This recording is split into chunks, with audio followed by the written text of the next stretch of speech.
I'd like you to give a warm welcome to Mr. Mike Miramoto. Thank you. Thank you very much. Right. Okay. So let me ask a few questions. What's the very, very first thing you need to do to become healthier? Drink coffee. Drink this coffee. Before drinking our coffee? Exercise. Before exercising? Eliminate. Do what? Eliminate. Eliminate. Make a decision. No. Yes, make a decision. Okay, before you do anything other than breathing and living, you have to decide to do it. Am I correct?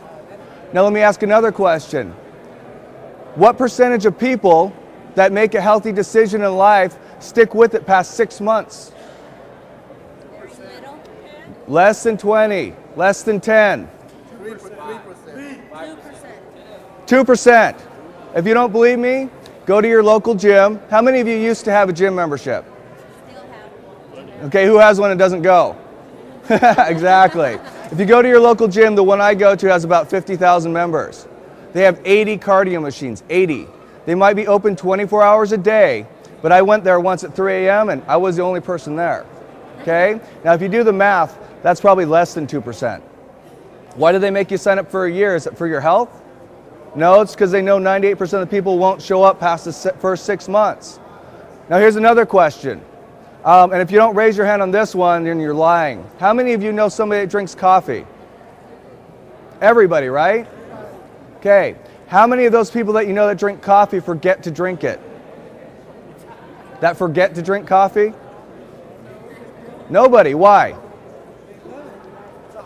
They more than a habit, it's an addiction. Here's a cool question. Isn't it true there's 2 types of addictions? Yes.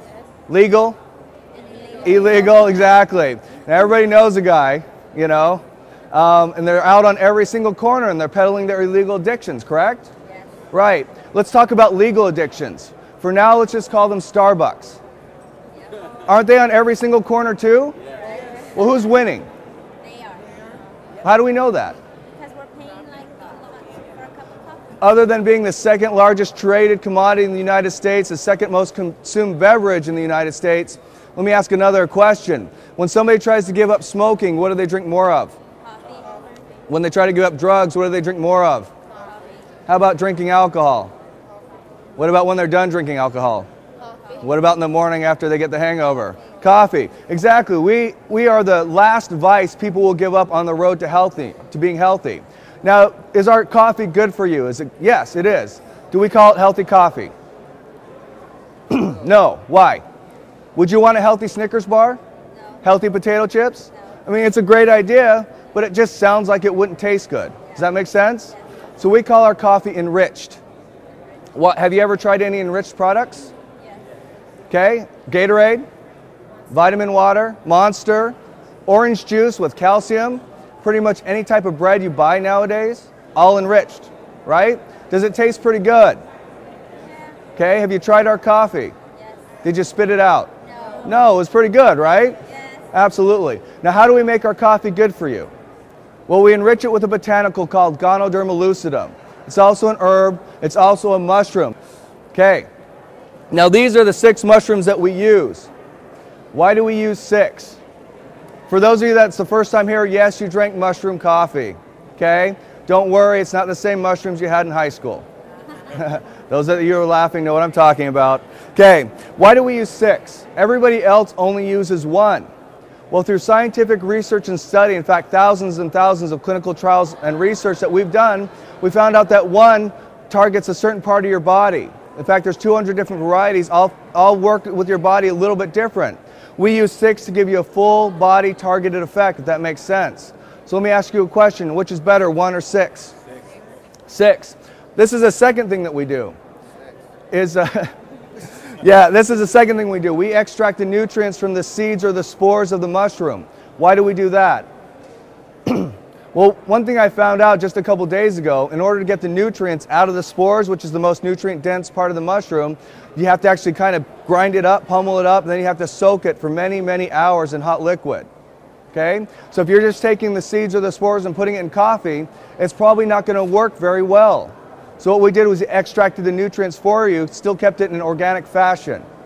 And then we put it in coffee so it absorbs easily into the body, which makes it, number one, measurable, makes it 2, super concentrated, and number 3, makes it absorb better in the body.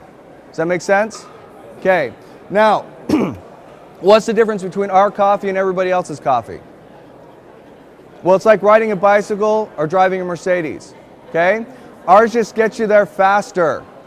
And if you're honest with yourself, you'd probably rather drive the Mercedes than the bicycle anyways, wouldn't you? Now, luckily, we're not doing it here in the United States or Latin America. In fact, that's where we have the rights to distribute our product. But guess where 80% of all coffee drinkers live? North and South America, okay? Now, do you know anybody that would like to be healthier? Yes. Why don't they do it? They haven't made the procrastinate. Okay, let me explain a few things. In my car, I have a volume control on my steering wheel because my arm's too weak to reach that knob, okay? It's the same reason why I go to McDonald's. And if I don't get my food in 4 minutes, I'm upset. You want to get me really angry? Make me get out of my car. Yeah, exactly. Now, the only button on the TV on my TV that I know exists is the one that finds my remote control. Okay? And that's our society today. Like she said, lazy. It just really comes down to that. People say, well, they don't know what to do. Do you know walking around the block a few times and eating vegetables is good for you? Why don't people do it? Lazy. Exactly. And could anything be easier than drinking a cup of coffee? No. No. That's what makes our product so unique, is that 80% of Americans are already using it. They're already spending money on it. You know, the average Starbucks user spends about $300 a month on coffee. Okay? So if they come and do business with us, are they going to save money? Absolutely. And in this economic crisis, that's a great thing. Okay, now Ganoderma lucidum is a very anti-aging herb. Let's talk about anti-aging for a second. Okay, this was me before I started drinking the coffee. Oh, okay, that's not me. That's Mr. Liao. He's the owner and founder of our company. And I had the great privilege of talking with him for about 6 hours, asking him very, very technical questions about our product. Okay, and I got all the answers I could ever want. So that's why I'm the one doing the tour and sharing it with you today. What I found out was in the 1980s, he started studying Ganoderma lucidum. He's a mycologist, or a person that studies fungus or mushrooms. So that's what he does. His brother's a doctor. They got together and they found out there's over 200 different varieties. And by doing thousands and thousands of clinical research studies and trials on humans, which they can because they did it in Malaysia. No, I'm just kidding. It's an herb. You could have done it anywhere. They found out the 6 most potent for the human body. They figured out how to tissue culture and or clone the mushrooms and keep it organic. And they also figured out how to extract the nutrients from the spores. Now you can see the timeline here. That's a large gap of time. Did he have to take that much time? The answer is no. Why? The herb has been used for over 4,000 years. We already knew what it would do for you. It's been studied by places like Cornell University. It's on documented sites like PubMed.gov, which is a government research site. Okay? It's very well documented. The reason why he spent so much time developing his product is he wanted to absorb easily in the body. He wanted to have the best product. Okay? I drew 2 conclusions of this. Either he really, really cares about his product, or he's a really, really bad businessman. Now, knowing that his company's doing about $500 million a year now, I'm not taking that he's a bad businessman. If that makes sense. Now, he put it in 1995, he started Gano Excel. He opened up the largest organic plantation for Ganoderma lucidum in the world. But why did he put it in coffee? Everybody in Asia knows the powerful properties of Ganoderma lucidum. It's known as Reishi, Lingji, Yangji, depending on what type of Asian you are. If you're not Asian, you can call it Ganoderma lucidum. Okay? But why did he put it in coffee? Does anybody know?